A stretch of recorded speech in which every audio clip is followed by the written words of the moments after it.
số đồng nghiệp than phiền là cái miếng trám khối này nó sẽ bị tối nếu mà mình trám các xoang 1 và xoang loại 2. Nhưng mà tôi chưa bao giờ gặp bệnh nhân than phiền đó là các miếng trám ở vùng răng sau của tôi đó là nó bị tối màu, chưa bao giờ tôi gặp ai than phiền. So the particular questions that we have, then we need to think about what are we talking about. So to the question number 1, can these materials be polymerized to 5 millimeters? I would say that's a yes. Thì tóm lại á, là trên những cái câu hỏi mà thắc mắc của tôi á, vật liệu này có thể được trùng hợp tới bề dày 5mm hay không, thì câu trả lời là có. To the second question, what about shrinkage stress and shrinkage? Are these 5 millimeters equivalent to 2 millimeters? Yes, the science has answered those two questions that yes, the shrinkage and shrinkage stress are equivalent. So the questions that I had before I used the materials were answers. Yes, then they can be polymerized, and yes, the shrinkage stress is also equivalent. Và còn cái câu hỏi thứ hai á, vậy thì độ co rút của vật liệu và cái độ stretch khi co rút của một cái bề dày vật liệu trám khối 5mm nó có bằng với cái độ co của vật liệu composite truyền thống mà mình trám với từng lớp 2mm hay không, thì câu trả lời là có, và rất là nhiều bằng chứng với những cái báo cáo khoa học đã khẳng định hai cái câu trả lời này. So what about the proper elimination of proper adaptation and elimination of voids? Well, I will say that you have to be careful because in a 2 millimeter increment, you can maybe adapt it a little bit better. You have to modify your technique slightly to make sure that this 5 millimeter increment is also placed correctly. These materials, panaceas, so they are not perfect materials. You have to adapt your technique so you can get a good result with these materials too. Vậy thì còn câu hỏi là về cái sự khích sát của vật liệu vào xoang trám và loại bỏ các bọt khí ở dưới đáy xoang thì như thế nào, thì chúng ta phải chú ý đến cái cách mà đưa vật liệu vào xoang, nghĩa là chúng ta không có trám theo cái kỹ thuật truyền thống mà chúng ta phải chú trọng cái thao tác một chút để không bị bọt ở bên dưới. To the questions, are they aesthetic? I would say depends. Like I mentioned before, in the posterior, doesn't really matter if they're a little grayish because nobody cares. Patients don't care about it, and I don't care about it. The problem is when you have an aesthetic area in a premolar, you might want to maybe when this material is going to show up in the aesthetic area, you might not necessarily want to make choose this particular material. Thì còn câu hỏi cuối cùng là các vật liệu trám khối này có thẩm mỹ hay không thì nó tùy. Nếu mà là những cái vùng răng không cần thẩm mỹ, vùng răng sau thì chúng ta có thể lựa chọn. Còn nếu những cái vùng răng cần thẩm mỹ như cái răng trước hoặc là đến cái răng cối nhỏ mà nó lộ cái phần xoang trám ra đó, thì chúng ta cũng phải chú trọng, hoặc là mình có thể chọn lựa cái vật liệu khác.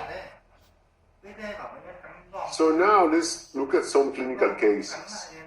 Let's start with an easy one, the class 1, because I want to explain cavity preparation for maximum longevity and maximum bone of the restorations. Và bây giờ mình sẽ thảo luận các ca lâm sàng. Đầu tiên là chúng ta nói về cái xoang loại 1. Chúng ta cần phải muốn cái xoang trám của chúng ta, cái miếng trám của chúng ta có tuổi thọ lâu bền. So you always want to create, after you remove decay, you want to use a diamond and create a flare on all the surface of all the cowl surface margins needs to be flared. Thì Sau khi mà chúng ta loại bỏ những cái mô sâu răng và sửa soạn xoang á, thì chúng ta sử dụng cái mũi khoan này để chúng ta bạc nghiêng cái phần bờ men, bờ xoang ra. So these flare, you can see the difference in the photograph in the left with the photograph in the right. There's created a flare. So it's just a little bit to expose a little more of the end of the enamel rods. Và khi mà chúng ta làm cái vát nghiêng như vậy á, thì chúng ta sẽ làm lộ cái trụ men ra. At the same time, we are increasing the area of bonding. Và chúng ta sẽ làm tăng độ bền dán. So when you look at the occlusal surface, you're looking and then look at the proximal internal cavity. In the occlusal surface, you get the end of the enamel prisms, and on the inside, you get the side of the enamel prisms. So the flare will allow you to create a access. When you bevel and you create access to the end of the enamel rods where the bond strengths occur, the good bond is to the end of the enamel rods, not to the side of the enamel rods, because the side of the enamel rods can open up and create a fissure.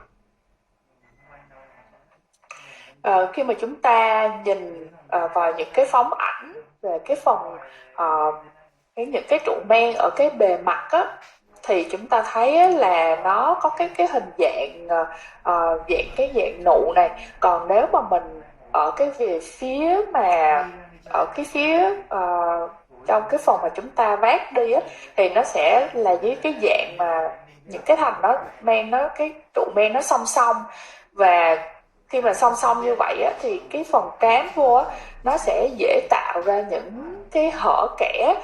Còn cái lực dán nó tốt á, khi mà chúng ta bạc ở cái phần bề mặt, nó sẽ lộ ra cái phần đuôi của cái trụ men á, thì cái độ bền dán sẽ đạt được tốt hơn.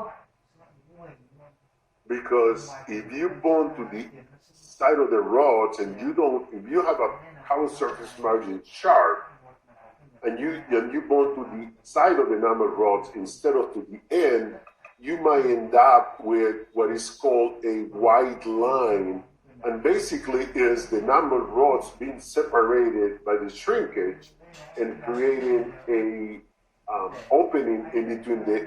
Khi mà chúng ta dốc góc xuống á, thì có một cái đường ranh giới màu trắng giữa vật liệu trám với mô răng của mình, và cái lý do là bởi vì cái vật liệu nó co rút á, thì nó sẽ bị tách lớp ra khỏi những cái phần thành bên của cái trụ men. So also you want to keep these preparations to a minimum size. Always is better to do minimal preparations. Something like this you can see is very small. Don't try to make it preparations very, very big. Try to make it small so you have multiple restorations that easily can be filled with a flowable material. Và một cái nguyên tắc nữa là chúng ta nên sửa soạn xoang trám với xâm lấn tối thiểu. Ví dụ như với cái này nè, mình có thể tạo ra rất là nhiều xoang nhỏ, và nó nhỏ tới mức là mình có thể trám với composite lỏng luôn. So you end up with a restoration that is fairly small, and we know the smaller the restoration, the longer it's going to live.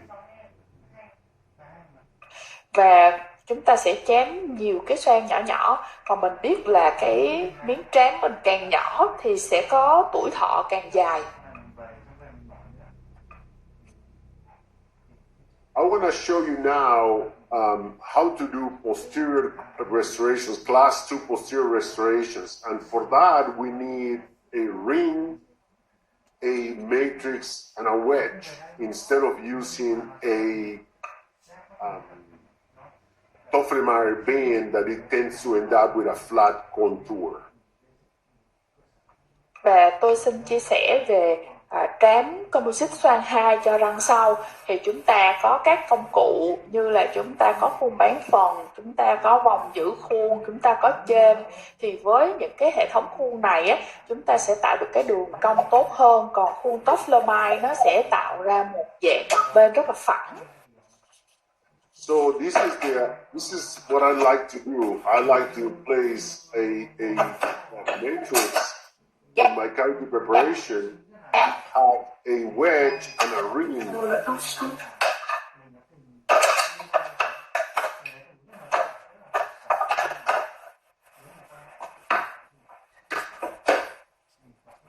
Tôi sẽ làm một cái giữ khuôn, rồi xong rồi tôi sẽ đặt chêm và đặt cái vòng giữ khuôn. So the function of the matrix is to contain the material and give the proper shape.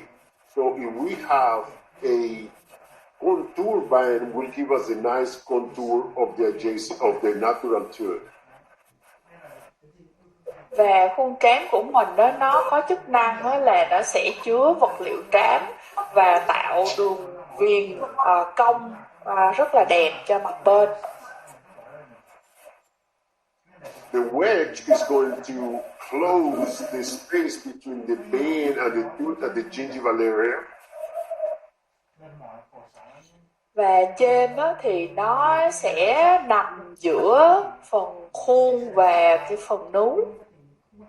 And the ring is going to close the band and compensate for the thickness of the band by separating the teeth. Và vòng giữ khuôn á, nó sẽ làm cái khuôn ôm sát vào răng và nó bù trừ lại bề dày của khuôn bằng cách là nó hơi tách nhẹ cái kẽ răng ra. So I will etch primer adhesive. I will use my Scotch Bond Universal and of my bulk fill material. Scotch Bond. Rồi sau đó tôi sẽ dùng vật liệu trám khối để trám xoang này. So I will usually do maybe 2 increments. I will do the full box increment with a bulk fill material. Fill the box completely. Và tôi sẽ làm đẩy cái vật liệu ở cái phía mặt bên trước để tạo ra một cái dạng hộp. Then I like to do the second increment and fill in the rest of the preparation. Rồi sau đó tôi sẽ trám cái phần còn lại và lấp đầy xoang trám. And then this is the way this tooth preparation is started, and this is the way we finish that restoration. Đây là răng trước khi trám và đây là sau khi trám. And this is the final restoration for the same case. Và đây là miếng trám sau cùng cho cùng một ca đó. Let me take you now through the next 5 minutes. Let me take you through one multiple case like I'm doing here, and then we can go to the Q&A portion. Và tôi sẽ chia sẻ kinh nghiệm trám xoang 2 nhiều răng một lúc. Xong phần này thì chúng ta sẽ đến phần câu hỏi và trả lời.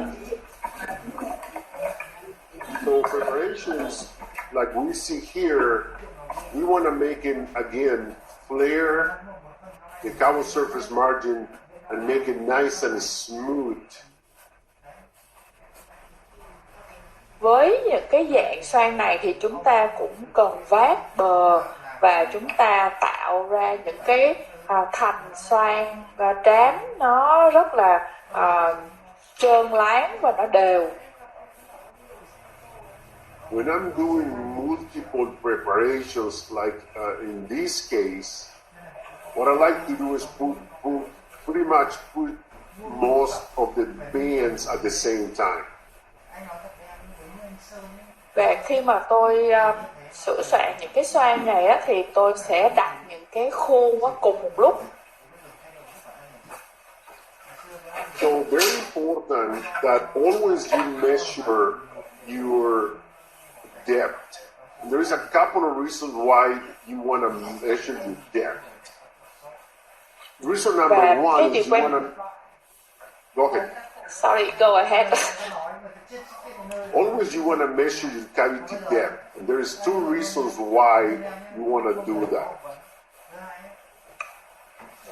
Lúc này chúng ta cũng đo độ sâu của xoang trán của mình, và có hai lý do mà chúng ta làm điều này. So reason number 5 millimeters in the no more than 4 millimeters. Lý do thứ nhất á, là chúng ta muốn á, là cái hộp bên của chúng ta á, nó không có độ sâu quá 5 mm, cũng như là cái xoang loại 1 á, nó không có sâu quá 4 mm. The second reason is because by measuring your depth of the box and the proximal, you can choose the appropriate band or appropriate sectional band you want to use in that particular situation. Và lý do thứ hai để chúng ta đo độ sâu của xoang á, là chúng ta có thể lựa chọn được độ cao của xoang trán bán phần phù hợp. Always a lot of people will have concerns and problems trying to get the proximal contact. Và có rất là nhiều bác sĩ rất là chật vật để có được một cái tiếp xúc ở phía bên. So you always want to burnish that matrix against the adjacent tooth. After you put your matrix, your ring, and your wedge, you always want to burnish against the adjacent tooth.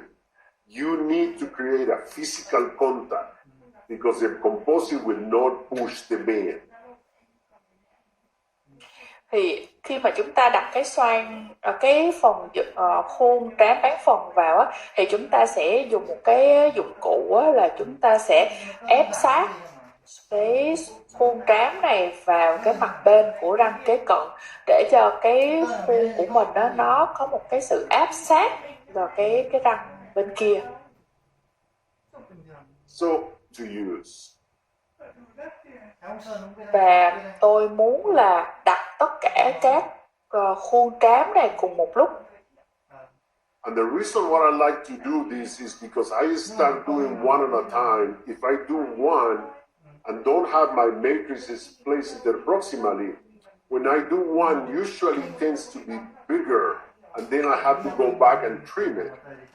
But if I have the bands placed at the point or at the position that I want them, when I feel one, I am going to make sure that I'm not.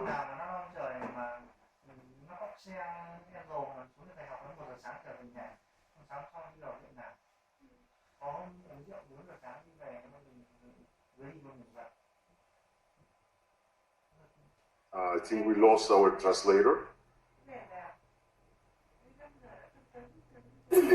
Yep, let's give her a moment to reconnect. All right, no problem.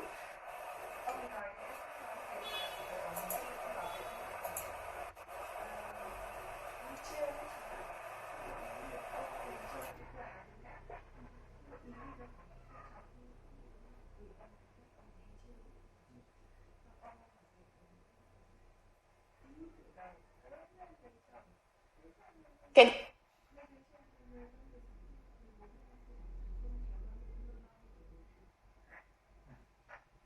Yes. Yes, we Okay. can. Okay, So sorry for that. No Yeah, worries. I got your idea. Okay. Yes, cái lý do mà mình muốn đặt hai cái khuôn trán một lúc á, là bởi vì á, nếu mà mình chỉ đặt một khuôn thôi á, thì mình rất là dễ bị trám, mà nó bị phồng cái miếng trám và nó chiếm cái chỗ của cái răng phía kế bên, và mình phải đi mài cái phần cái răng đó. Còn khi mà mình đặt như vậy á, thì mình chắc chắn là mình trám cái răng nào nó nằm ở trong phạm vi cái chỗ đó, mà nó sẽ không bị chồng lên cái nó không bị phồng quá mức vào cái răng kế cận.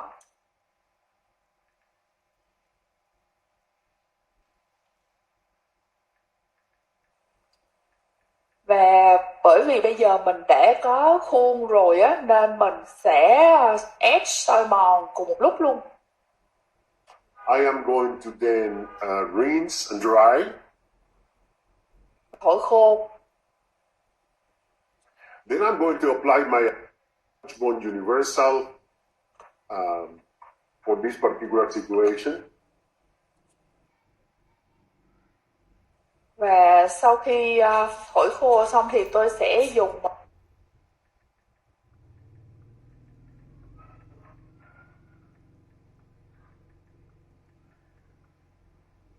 One is that when you apply your etchant to the enamel first, wait 15 seconds, then apply it to your dentin for about 5 seconds, and then immediately rinse in such a way that you etch your enamel longer than you etch your dentin. về cái bí quyết khi mà chúng ta soi mòn men ở đây á, là chúng ta sẽ soi mòn chọn lọc men răng trước trong vòng 15 giây, sau đó là chúng ta mới soi mòn tiếp phần edge ngà trong vòng 5 giây. Thì như vậy á, thì cái thời gian men tiếp xúc với cái edge nó sẽ dài hơn của ngà.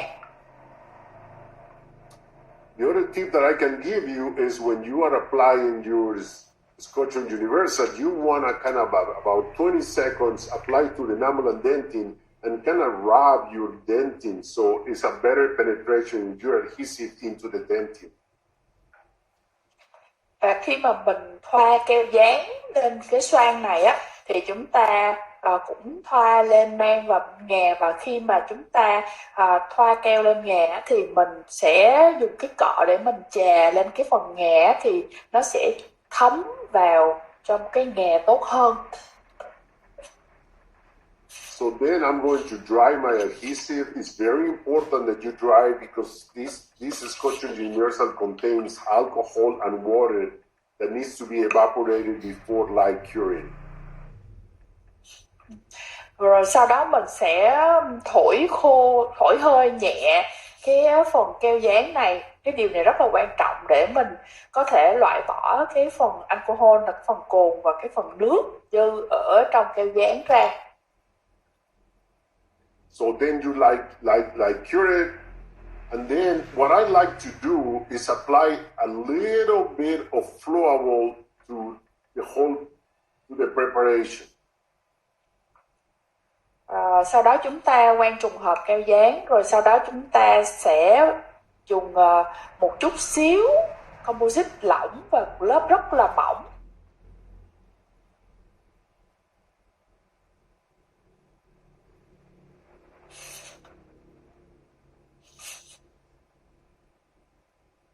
I cannot hear you. Rồi sau đó chúng ta sẽ Dr. Vargas, are you there?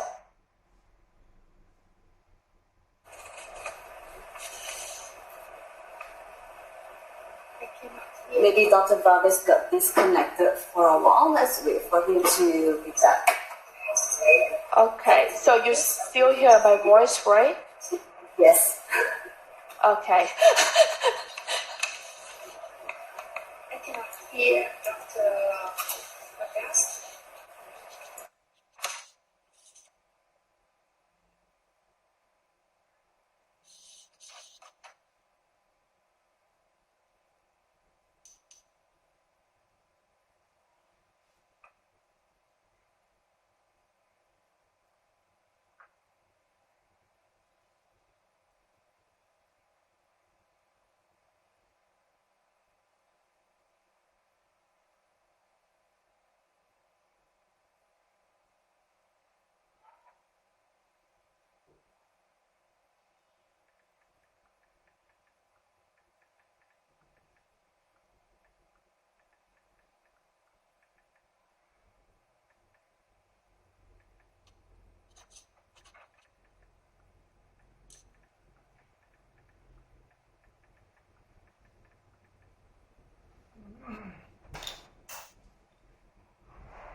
what happened?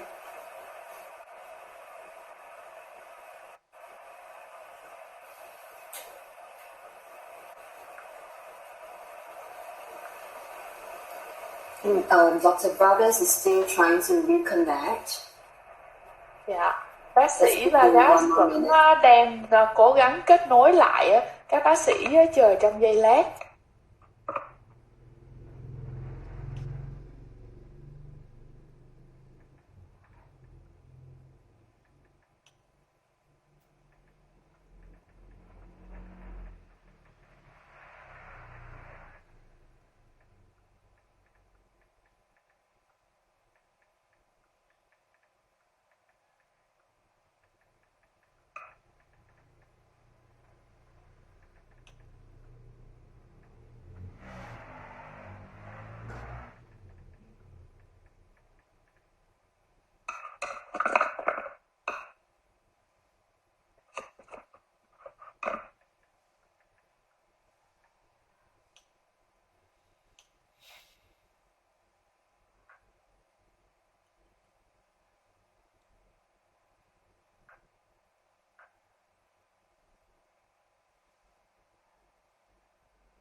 Sorry about that. I think for whatever reason I was disconnected. Can everybody hear me now?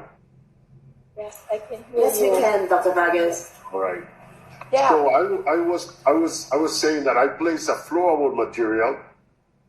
The flowable helps me to really line the preparation. So then with the viscous material, I push the flowable out in such a way that allows me to have a better adaptation of the composite to the restoration. Thì chúng ta lót một cái lớp ở dưới á, là composite lỏng, sau đó chúng ta dùng vật liệu trám khối á, chúng ta đẩy chúng ta làm cái thành bên, như vậy thì cái vật liệu composite lỏng á, nó sẽ bắt đầu nó tràn và nó sẽ lót hết tất cả các cái bề mặt của xoang. So then, after I fill it all the way to the top, I am going to give it the shape because I want to give this marginal ridge a proper shape. Và sau đó thì mình muốn tạo dạng của cái thành bên của cái xoang trước theo một cái hình dạng đúng trước. So you can see a little bit of the flowable coming up on the side, and that's okay because I can now use a little brush and clean that flowable and of the composite. Thì khi mà tôi ép cái vật liệu trám khối á, là lên phía trên composite lỏng á, thì bạn có thể thấy là cái vật liệu trong composite lỏng của tôi á, nó có thể nó bị trào lên như vậy, thì cũng không sao, tôi có thể dùng cây cọ nhỏ đó để tôi làm cho nó sạch sẽ đi, và tôi rất là thích sử dụng cái cọ nhỏ như vậy. So now I'm going to light cure that particular increment. Và bây giờ thì tôi sẽ quang trùng hợp cái phần composite đó. Polymerization is important because you need to use a very good light, make sure that the composite is fully polymerized, and I polymerize this increment for 20 seconds. Và cái đèn quang trùng hợp á, chúng ta cũng rất là quan trọng để có cái vật liệu nó trùng hợp tốt, và thời gian chiếu đèn của chúng ta là 20 giây. So now I'm going to repeat the procedure in the adjacent tube.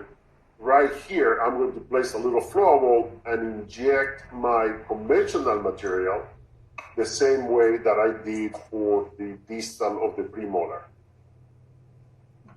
Và ở xoang bên kia thì tôi cũng lặp lại như vậy, có nghĩa là tôi bơm composite lỏng ở bên dưới, và tôi sẽ bơm cái vật liệu cho composite đặc ở từ con nhộng lên phía trên cái vật liệu composite lỏng.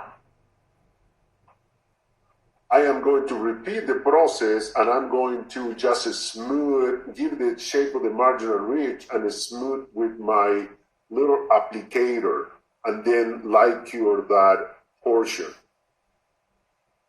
Và mình dùng cái cọ để mình vuốt cho cái thành bên của mình, gờ bên của mình nó trơn láng, và rồi sau đó mình sẽ trám phần còn lại của xoang. I will then remove the matrices that I already used. So I will remove the distal of the first premolar and the distal of the second premolar. Because if I leave them, maybe a little too much room for, may leave me an open contact. So now I want to just do the mesial of the second premolar. Thì sau khi mà mình tạo được hai cái mặt xa của răng số 4 và răng số 5 rồi á, thì mình rút cái xoang trám ở phía cái khuôn trám ở phía thành xa của cái xoang ra, tại vì mình đã tạo được cái phần bên rồi. Như vậy á, thì mình sẽ cần ít cái chỗ hơn, có nghĩa là mình sẽ đỡ chiếm chỗ hơn. Place my wedge and furnish my matrix against the adjacent tooth. Và bây giờ mình sẽ lắp chêm và mình đặt vòng giữ khuôn để mình tái tạo phần phía gần của răng số 5. Then I'm going to repeat the process and place a little flowable material into the box and then fill the rest with the conventional bulk fill material.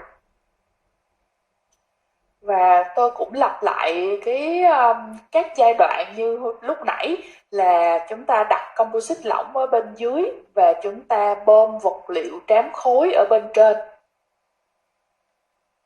Then finally, I am going to have just 2 class 1s that I can then easily fill with 1 increment each.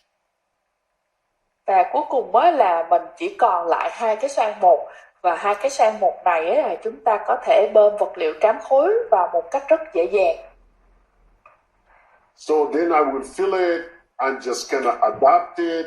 I am going to use my brush exactly the same. So now I'm done restoring 2 class 1s. And then finally I'm going to polymerize those 2 class 1s. Và mình cũng dùng cái cọ này để mình tạo dạng cuối cùng của cái xoang, để dạng như là mình điêu khắc đó. Rồi sau đó là mình sẽ chiếu đèn để vật liệu trùng hợp.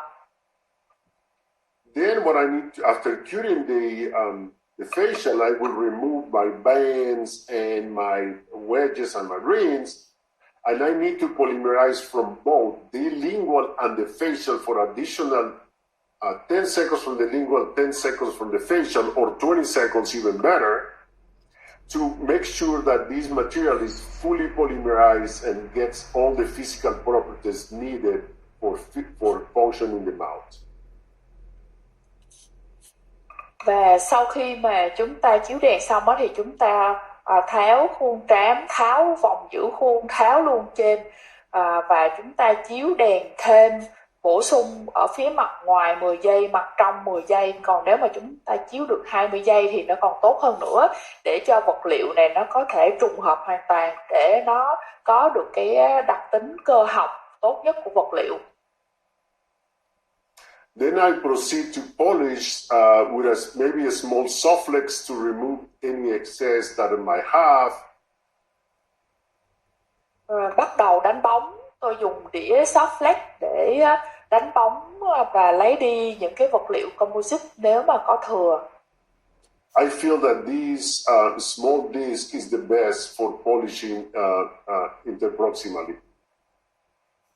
Và tôi cảm thấy là các đĩa soft flex nhỏ là nó là tốt nhất cho những cái vùng tiếp cận như vậy. Then I am going to polish because there is some anatomical contour that I did and I do not put a lot of anatomy. Then I'm going to use my spirals to create a high gloss. I will go with the amber and then the purple to create that high gloss. Rồi sau đó là để tạo được một cái vẻ sáng bóng ở cái bề mặt mặt nhai mà tôi đã tạo những cái dạng giải phẫu á, thì tôi sẽ dùng cái đĩa spiral theo cái màu theo cái trình tự đó để tạo được cái vẻ sáng bóng. So you can see a high gloss that I get with those soft flicks, and I'm ready to take my rubber down, check my occlusion, and adjust it if necessary. Rồi sau đó thì tôi tháo bề cao thành cái thành bên sau cùng. And then this is the final restoration after this is later on, and you can see it's a very good integration of the restoration. Like I mentioned before, it looks a little slightly darker because the translucency of the materials, but I'm very happy with the restoration, the way it came out. Thì đây là hình ảnh sau cùng của xoang trán. Như là tôi đã nói từ trước á, thì cái xoang này nhìn có vẻ nó hơi tối màu hơn do là cái vật liệu nó trong hơn, nhưng mà tôi rất là hài lòng với cái sự khích sát của vật liệu.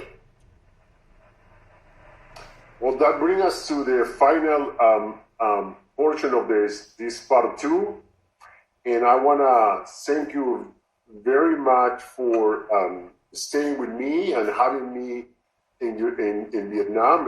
Unfortunately, I cannot be there. I would love to go to Vietnam and visit. Never been there, so it's one of the places that I really, really want to go.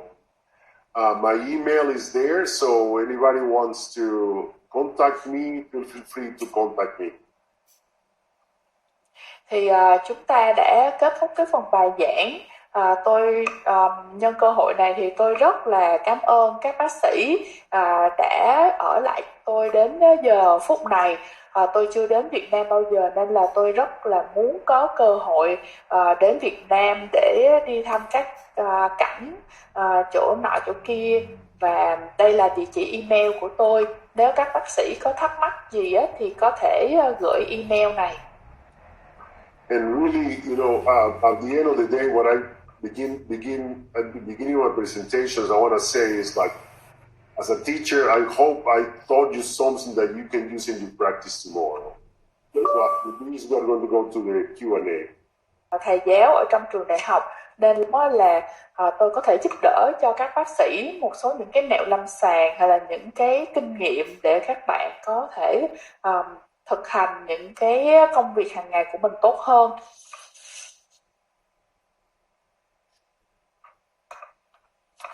Chúng ta sẽ đi vào phần câu hỏi và trả lời. Thank you very much for your great presentation. I think we will start the question soon. Excellent.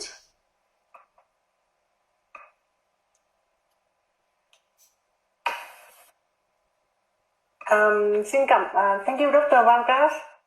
Cảm ơn bác sĩ Vangas. Và để trước khi chúng ta chuyển sang phần Q&A thì Hoa xin có đôi lời gửi đến quý bác sĩ là các bác sĩ giúp cho công ty 3M làm bài survey ạ.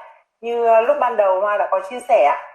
Thì các bác sĩ hoàn tất bài survey bằng cách ấn vào nút Contact Us và điền các thông tin để bên phía bộ phận đại diện của 3M có thể liên lạc với các quý bác sĩ và hỗ trợ trong thời gian gần nhất ạ.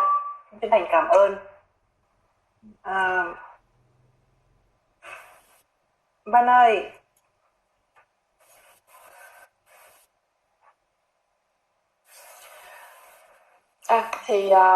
Bây giờ cũng thấy là cái câu hỏi thứ nhất đã hiện lên trên màn hình rồi.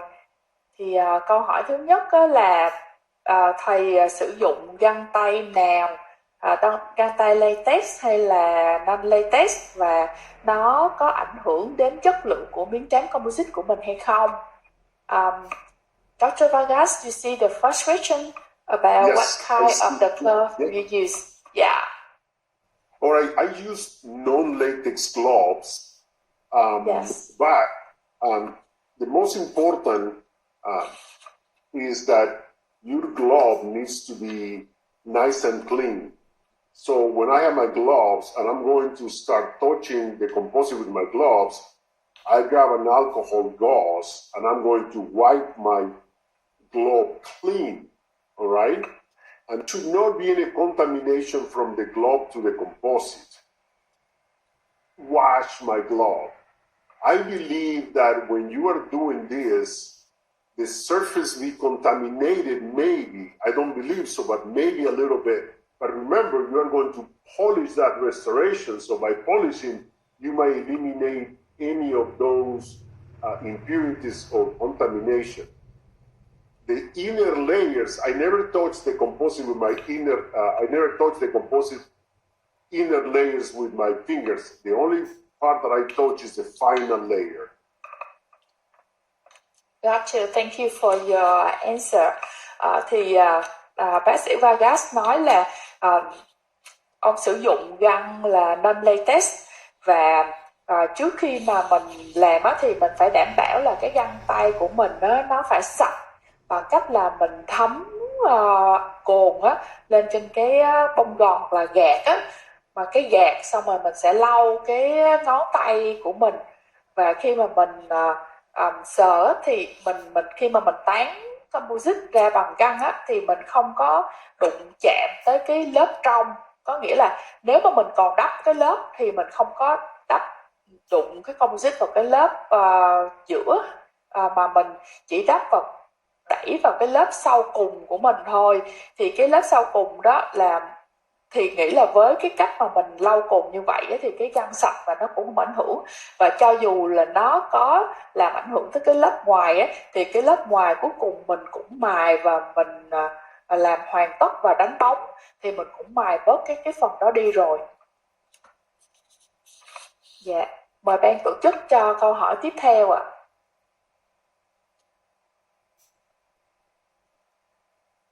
Bác sĩ cho biết cách xử lý những đường viền white line xuất hiện sau khi trám vùng răng sau trong trường hợp sử dụng composite trám khối.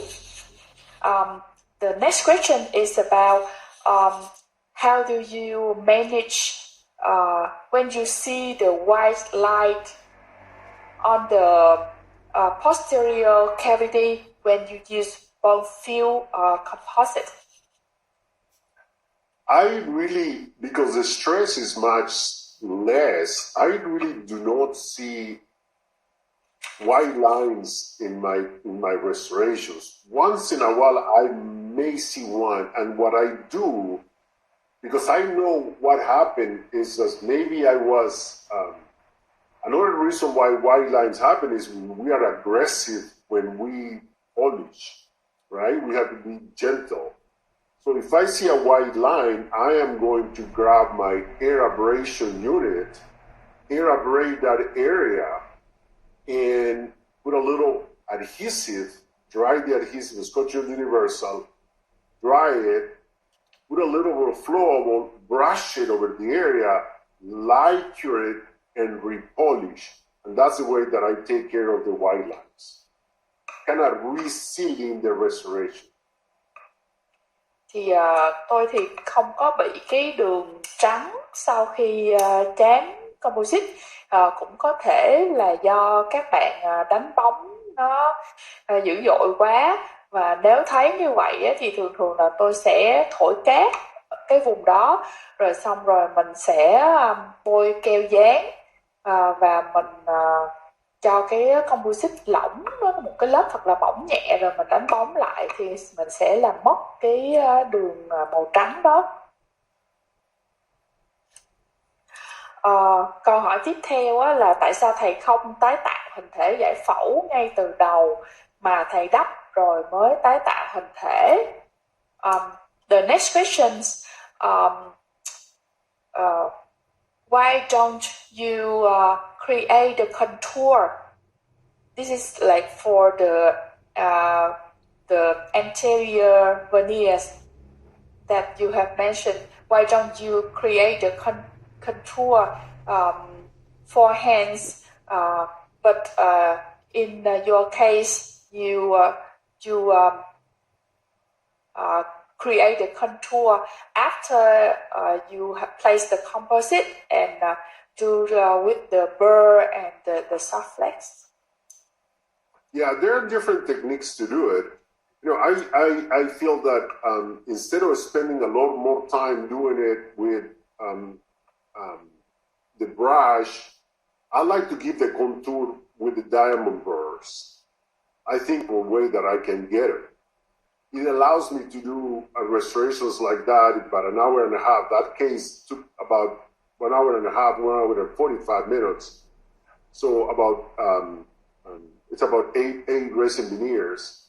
And I want to do it fast. I think patients don't want to stay in the chair longer, and they, in order to be efficient, that's the way that my technique works. I build quite fast, and then I do most of the anatomy with my burrs and things like that. But the other technique, like the question comes, is to spend a little more time doing a little more anatomy and depressions and everything that can be done, yes. Again, I'm doing it both ways, and I think it seems like I spend more time doing it with the brush than I do it with the burrs. So in my technique, in my hands, I think I can work more efficiently if I do it that way.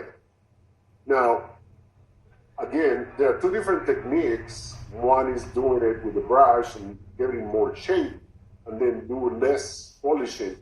My technique is a little different. I spend less time with my hands doing it, and then I spend more time doing it with my burrs.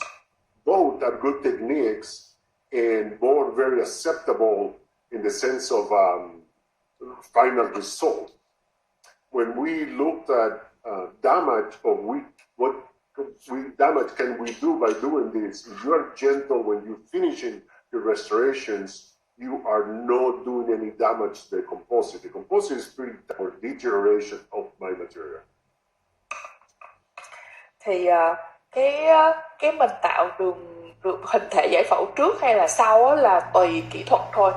Ví dụ như có những cái bác sĩ là họ dành thời gian chăm chút cho cái việc tạo hình thể giải phẫu ngay từ đầu, thì họ sẽ đỡ mất thời gian ở cái giai đoạn tạo hình thể phía sau, ở giai đoạn sau. Còn đối với thầy thì thầy sẽ thấy cái việc đó là nó sẽ mất nhiều thời gian hơn, và thầy muốn tại vì mình làm nhiều cái răng, mình nên là mình đắp cái thời gian đó, mình sẽ tạo cái hình thể giải phẫu bằng cái mũi khoan thì nó sẽ nhanh hơn. Nói chung là mỗi người có một cái kỹ thuật riêng, và thầy thấy cái kỹ thuật đó là thầy có thể làm nhanh và nó vẫn đạt được cái kết quả sau cùng và rút ngắn cái thời gian của bệnh nhân trên ghế nha. Nghĩa là ai cũng có một cái kỹ thuật mà mình quen thuộc á, thì nếu mà mình thấy cái kỹ thuật nào mình quen thì mình xài thôi. Dạ, mời câu hỏi kế tiếp ạ.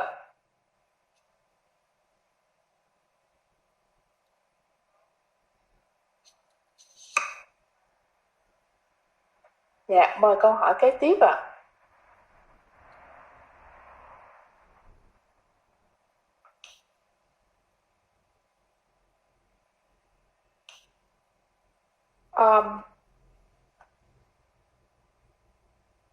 please share the next question so I can see. Dr. Vargas, you see the question or I'm dropped out of the internet? No, you I'm see here. The question? Yeah. I do not see the question. Okay. Dạ, mời công ty share tiếp câu hỏi tiếp theo trên màn hình đi ạ.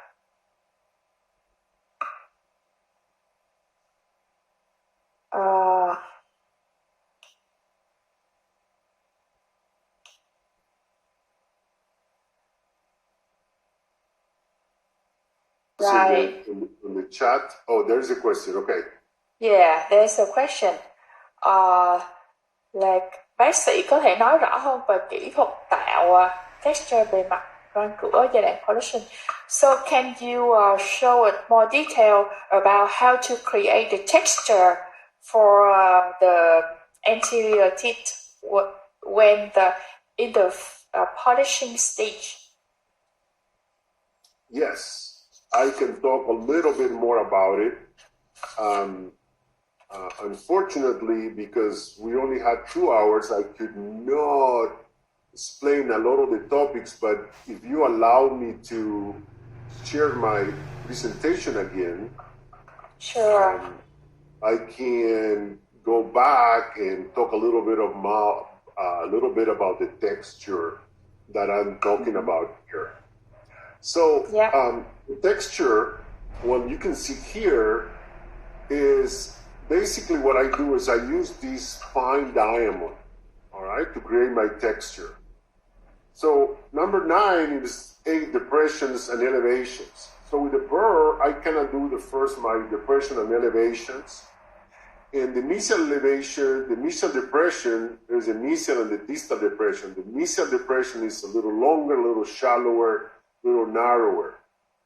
The distal depression is a little taller, a little shorter, a little wider, a little shallower. All right. So once I do the depressions first, then now I create the texture. And the texture basically is the imbrication lines that you see in a normal tooth. So this is a normal tooth. This is a scanning electron microscopy, a normal tooth, and this is a tooth that you can see the imbrication lines. So, right, I go from the mesial, just in relative using, it's about 8,000 RPMs. So the speed is 8,000 RPMs with a fine diamond burr, and I go, because the tooth has different planes, so I do not go back and forth. I go one pass, lift it, move the burr up, do another pass, and do another pass. So in the incisal edge, it's fairly flat, and as it goes toward the cervical, it's starting to get more like a U shape. Yep. Đấy. Do cái thời lượng của cái bài trình bày á, nên tôi không có thời gian để nói chi tiết về cái tạo texture, nhưng mà các bác sĩ hỏi á, thì tôi xin chia sẻ kỹ hơn về cái cách tạo texture. Là tôi sử dụng cái mũi kim cương như là cái hình dạng các bạn thấy cái ngọn lửa mà thuôn á. Đầu tiên là mình tạo rãnh dọc trước, thì cái rãnh dọc phía gần đó là nó dài hơn và nó sâu hơn, còn cái rãnh dọc ở phía xa đó thì nó sẽ ngắn hơn và nó cạn, nhưng mà nó lại rộng hơn. Rồi sau khi tạo rãnh dọc đó, thì tôi sẽ tạo những cái vân ngang á, thì mình đi cái mũi khoan từ phía gần tới phía xa với tốc độ 8.000 vòng một phút, và mình không phải đi chà mà mình đi xong mình nhấc lên và mình tạo ra những cái đường vân ngang như vậy á. Đó là cái cách tạo texture. Yeah. Câu hỏi tiếp theo là thầy dùng màu gì cho ca vernier composite 6 răng cửa trên?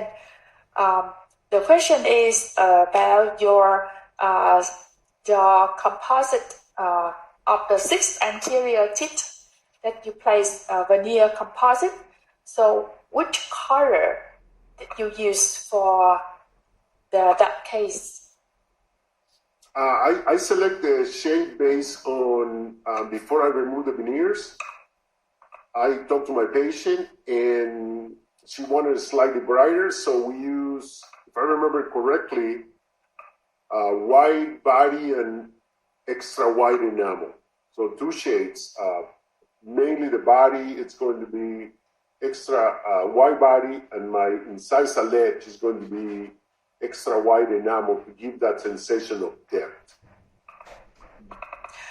Thì trong cái ca này á, là tôi có thảo luận với bệnh nhân trước khi tháo miếng trám composite đó, là bệnh nhân muốn cái màu sau khi trám xong nó hơi sáng hơn một xíu, nên là cái răng này nếu mà tôi nhớ không lầm á, thì cái màu là white berry và cái màu men răng á, là extra white để tạo ra cái có một cái độ trong á.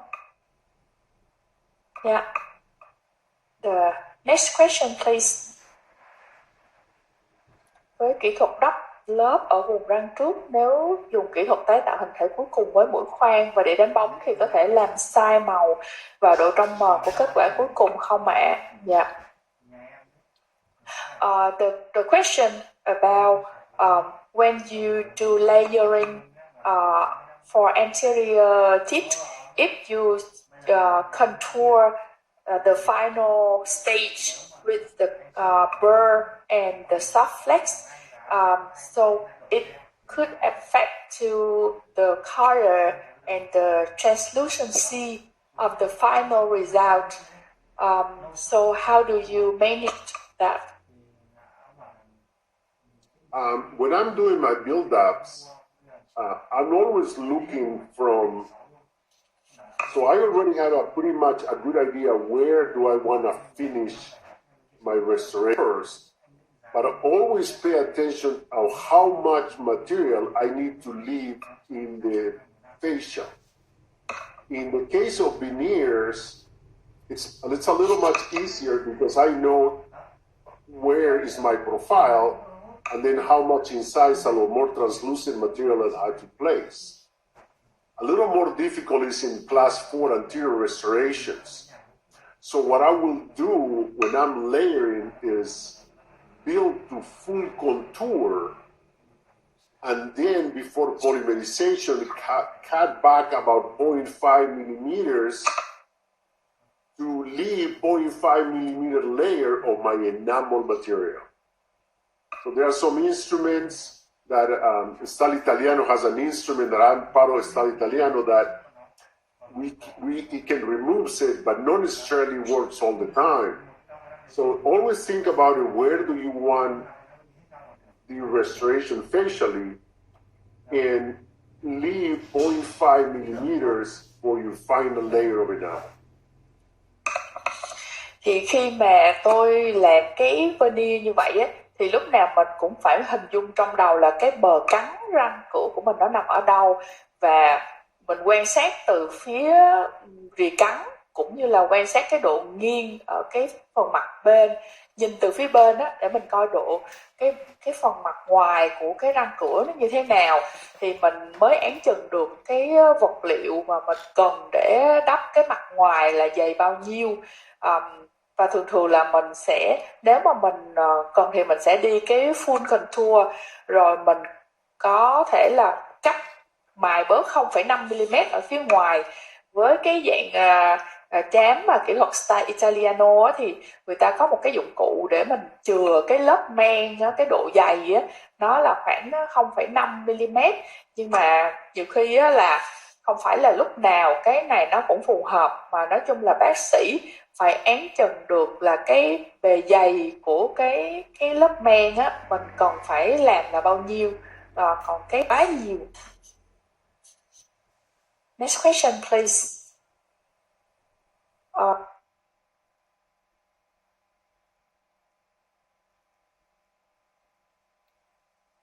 Ảnh hưởng đến cái đặc tính vật lý hay không? The next question regarding the warming composite, can any kind of composite be warm or just 3M?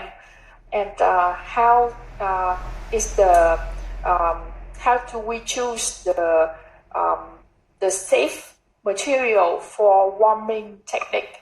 And if we warm the material many times in the same composite, it will it cause the deteriorate the material? Yeah, that's a very good question because 3M is the only company that is really going through the process of investigating the effect of heating, cooling the material, and they find out that the material can be heat and cooled multiple times and doesn't have any effects on the physical properties of the material. So from the 3M perspective, they did their homework and they know nothing happens. With the other materials, there is no studies. The company itself have not done the studies. So my recommendation will be that heat the material, and for other companies than 3M, heat the material, use it the way that you heat it. So don't necessarily. Now, I do believe, my personal belief is that probably most composites are going to be fine because the chemical composition is very, very similar. So I will venture to say that most materials will be okay to heat and reheat. But again, 3M is the only one that did this research about this with their material. Dạ, cảm ơn câu hỏi. Thì đây là một cái câu hỏi rất là hay. Công ty 3M là đã có những cái nghiên cứu về hâm nóng vật liệu này và họ làm nóng lạnh rất là nhiều lần và cái tính chất của vật liệu nó không có bị ảnh hưởng. Thì còn những cái vật liệu khác thì tôi chưa thấy là những cái công ty khác họ nghiên cứu về cái vấn đề này. Nhưng mà thật ra là tôi thấy là những cái composite nó đều có cùng một cái thành phần nên tôi nghĩ là nó cũng không sao, nhưng mà mình nói như vậy thì sẽ nguy hiểm bởi vì họ chưa có cái nghiên cứu nên đâu có bằng chứng cụ thể. Còn với công ty 3M thì đã có nghiên cứu và có kết luận là mình có thể hâm nóng và sử dụng nhiều lần mà không bị sao. Còn những cái công ty khác để an toàn thì các bạn có thể là hâm nóng và xài hết cái con nhộng đó trong cùng một ngày thì nó sẽ an toàn cho mình.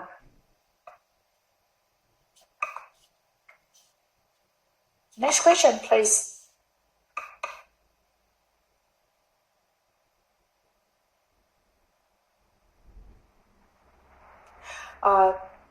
Câu hỏi là chiều cao composite cho răng sau để tạo được hình thể mặt nhai phù hợp với khớp cắn nhằm giảm điều chỉnh sau khi hàn. Có phương án phục hồi các bước như thế nào với răng sau vỡ mất mặt bên và mặt ngoài? The question is how is the height of the composite layer, the depth of the composite layer for posterior so that you can create the anatomic of the occlusal for the occlusion so that we don't have to adjust a lot after we do the filling. And the second question is there any restorative solution for the case that we have the cavity without the proximal wall and the labial wall, like the big cavity and the loss of the labial and proximal wall. Okay. So let me answer your first question. I'm sorry, repeat the first question. I was thinking the first question is like the composite depth for the posterior, okay. So that is safe for occlusion. Okay. So when I'm doing my occlusion, I am looking at the tube that I'm working on. So I'm always looking at the slopes, okay? So when I am placing my final layer, I really want to follow the slope or my cusp. I do not want to overfill too much. If I overfill, I want to carve it down like carving an amalgam. I try to follow the occlusal as you saw when I was putting mine. I'm just trying to follow the slopes. So the slopes where they go, so I can have a minimum proximal